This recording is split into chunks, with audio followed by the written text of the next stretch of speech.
Estamos en nuestro tercer episodio de Balance, el tercero y último, no se preocupen, del primer año de gobierno de Gustavo Petro, y por eso nuestro hashtag es numeral el primer año de Petro, porque si él logró hacerse un documental de 10 capítulos para sus primeros 100 días, yo puedo dedicarle 3 episodios a evaluar lo que ha sido de su gestión. Y vamos a hablar en este episodio sobre 2 agendas que son normalmente intangibles, a las cuales no se les da prioridad habitualmente, pero que son 2 agendas que un poco ayudaron a subir también la narrativa y, por supuesto, la campaña, que fueron banderas de la campaña de Gustavo Petro. Por un lado, vamos a hablar de inclusión, de las agendas sociales, y después vamos a hablar de cultura, y vamos a hablar precisamente, para arrancar, sobre la inclusión, sobre agendas sociales, sobre el trabajo de las mujeres y de las organizaciones feministas que ayudaron a darle un montón de votos a Gustavo Petro, y queremos saber si se han cumplido las promesas en materia de políticas concretas, efectivas de género. Para eso se encuentra con nosotros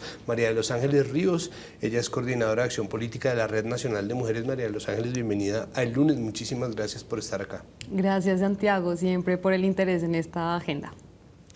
Pues lo primero creo que es un balance general. ¿Cómo evalúa usted el gobierno de Gustavo Petro en términos del acercamiento con la inclusión, con las mujeres, con el trabajo?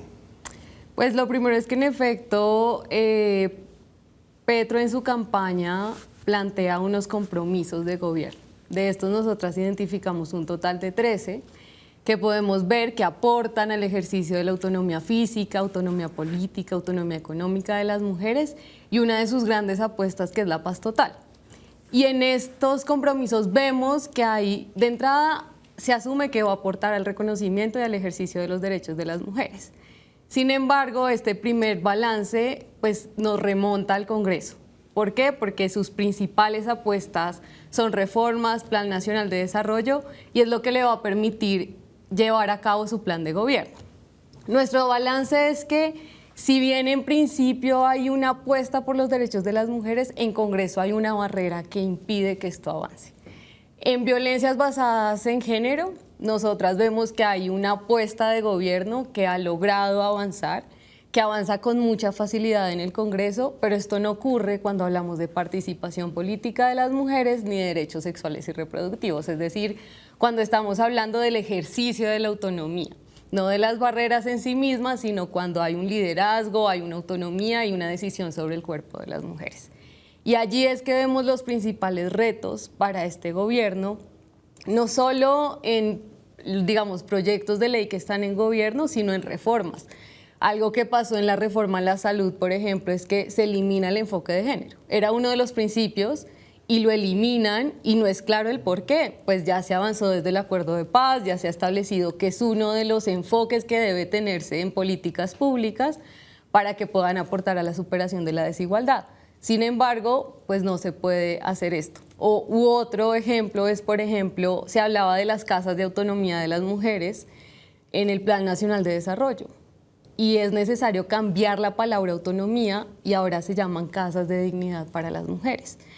Y la palabra autonomía parece que en el Congreso no se puede conversar sobre ella porque se dice que se está incentivando la interrupción voluntaria del embarazo. Y la pregunta es por qué, si hay unos argumentos que se basan en la desinformación, en las mentiras, en la estigmatización de un derecho, esto puede avanzar en Congreso, porque igual se llegan a acuerdos en los cuales esto avanza. Entonces es una gran preocupación de realmente cómo se van a materializar las apuestas de gobierno y cuál es el lugar que están teniendo las negociaciones para que un gobierno, que por supuesto trae una nueva apuesta de poder, pueda avanzar, teniendo en cuenta que necesariamente en el Congreso se está enfrentando no solo a su partido, y que además la primera acuerdo que hace, la primera alianza que hace el gobierno es con el Partido Conservador.